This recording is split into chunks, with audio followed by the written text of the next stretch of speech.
Hello, today we're going to talk about how to get the best exchange rate for your foreign currency. So here's our story. We live in Okinawa, Japan. We earn money in one currency, US dollars, and we spend a lot of it in another currency, Japanese yen. And so when we say spend, we're talking about paying bills, paying rent, shopping, and that sort of thing. And so with kind of those expenses in yen, we wanted to find out, does the exchange rate really matter? Are we just talking about a few pennies each month? And if it does matter, really, how can we get the best rate? So we actually did some testing, compared the data, and to check if the rate does matter. And yes, kind of a shortcut, it does matter. We save about $600 per year by kind of using the best techniques to exchange a foreign currency, and want to share the results. So that said, if you kind of go out to eat once a month, and you pull some yen out for that, this may not matter too much unless you just absolutely want to save the maximum amount possible. That's great. But if you pay your bills in local currency or shop or eat out a lot, particularly if you pay your bills in local currency, then the way you pay definitely matters, and it matters a lot. So just one note, this is kind of catered to folks living in Japan, but it could really apply to anybody living overseas. And so with that said, we'll look at 5 ways that we found to get foreign currency. 1 is the community bank. 2 is the off-base currency exchanges, and a couple common ones are Lucky and Idoya. There's also off-base local ATMs, and then there's kind of a indirect way, which is some of the off-base bill pay services like Easy Pay or GI Bill Pay. And then lastly, while we're not talking about cash per se, credit card is something that you definitely need to be aware of. Okay, first, community bank. It's on pretty much every base in Okinawa, Japan. You can either go to a physical bank or a community bank ATM on base and withdraw either dollars or Japanese yen from the ATM. So in terms of convenience, super easy, super close to where most folks live or work. The bad news with community bank is that by withdrawing from them, you'll typically get about 2.5% less than the best option, which we'll talk about here in a second, which is fine. It's a good option for people that make smaller, infrequent purchases in Japanese yen. So if you got to eat like once a month and pull out $40 worth of yen, it's probably the best method to do that. And one other thing about community bank is they do publish their rates online on their website, so you can always kind of check where the Japanese yen rate is at on any given day.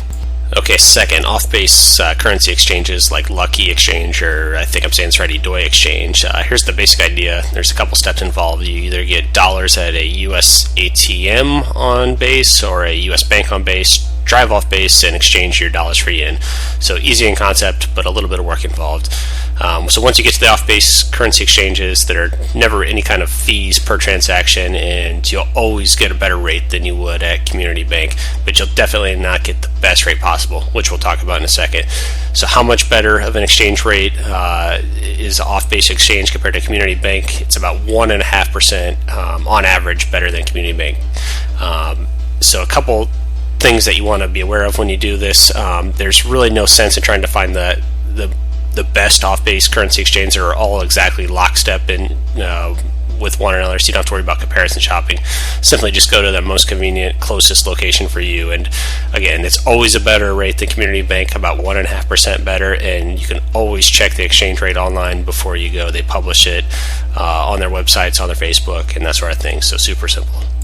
Okay, third, local Japanese ATMs. We're talking about off-base ATMs, and the idea is that you'll be withdrawing yen from your US bank account.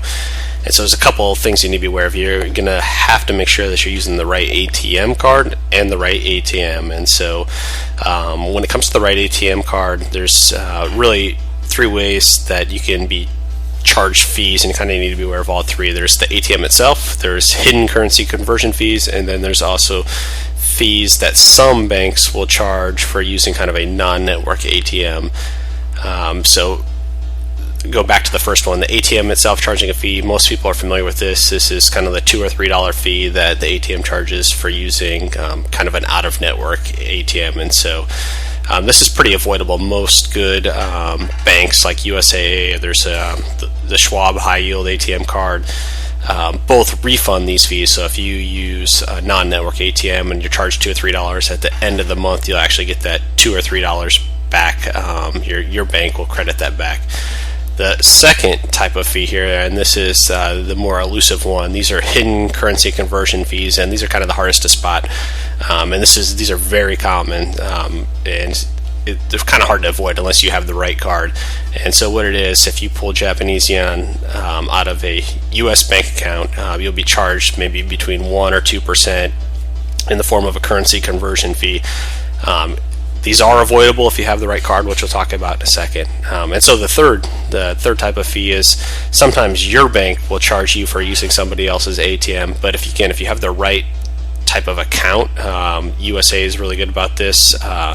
They'll actually not charge you for using somebody else's ATM, and if that ATM did charge you a fee, they'll refund that at the end of the month. Okay, so if you do get charged a hidden currency conversion fee by your bank, which is going to be hard to spot, you could consider a new account that doesn't do it. I had to really shop around, and we ended up adding a checking account to kind of our arsenal. We added a Charles Schwab high yield investor checking account, which charges absolutely no fees, included foreign transaction fees, no fees to open the account, no fees to maintain the account, or that sort of thing.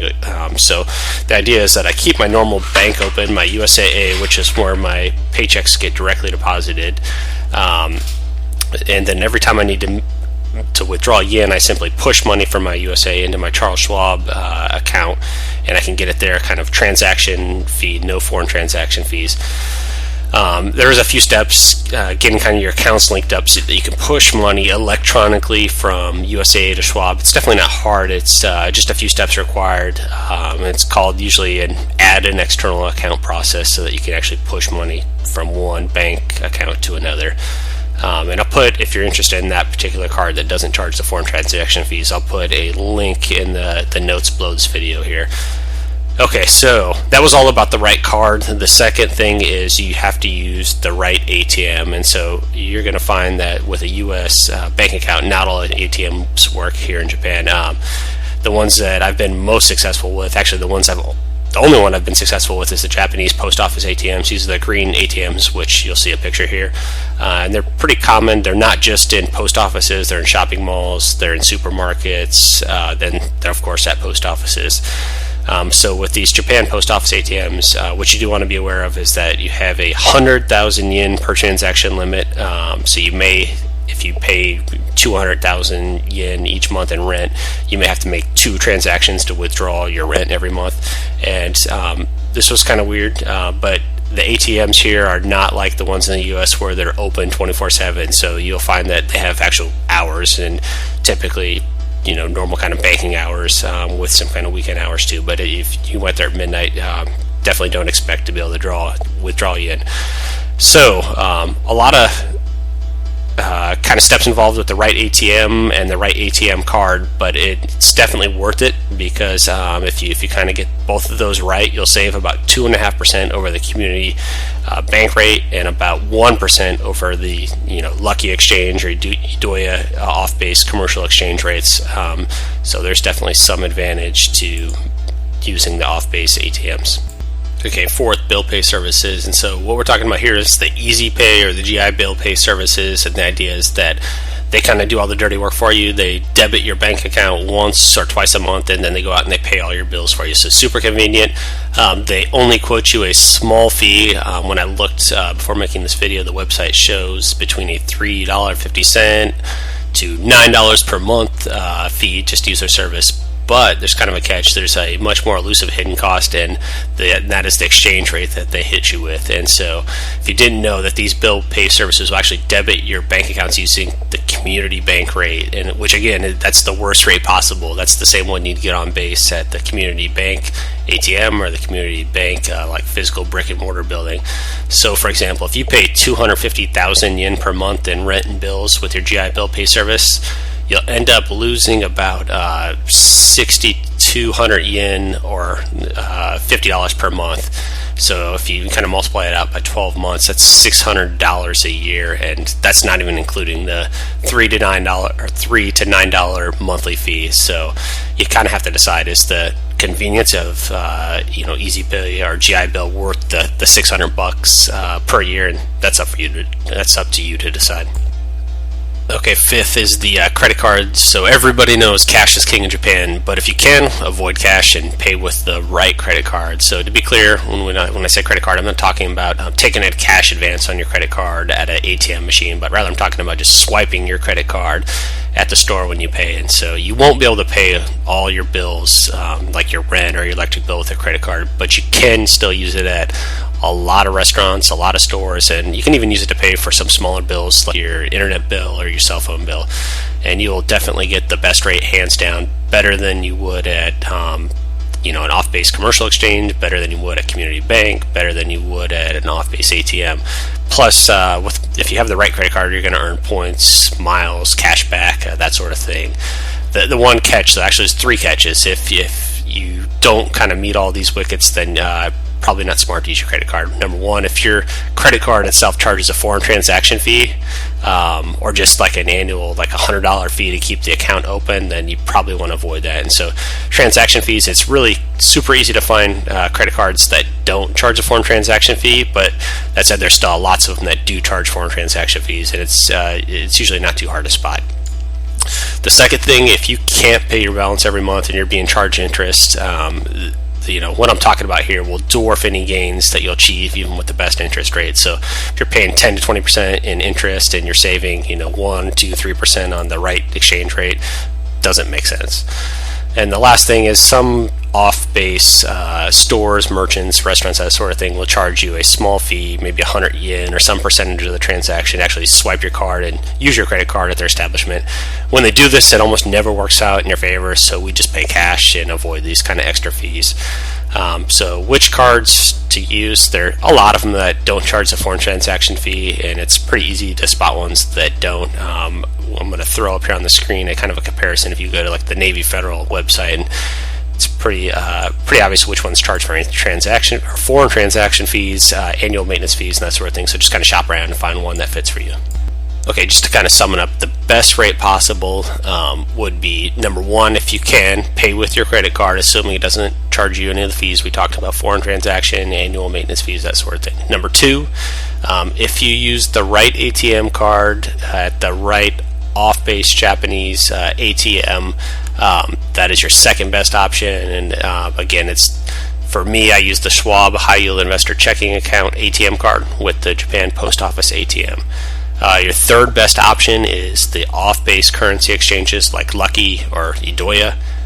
Your fourth best option is kind of the community bank system, the ATMs, brick and mortars.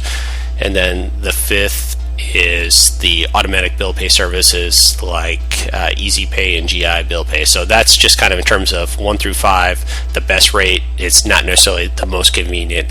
You could almost flip the order for convenience. So you do pay for convenience, but if you want the absolute best rate, here's how to do it. Thanks.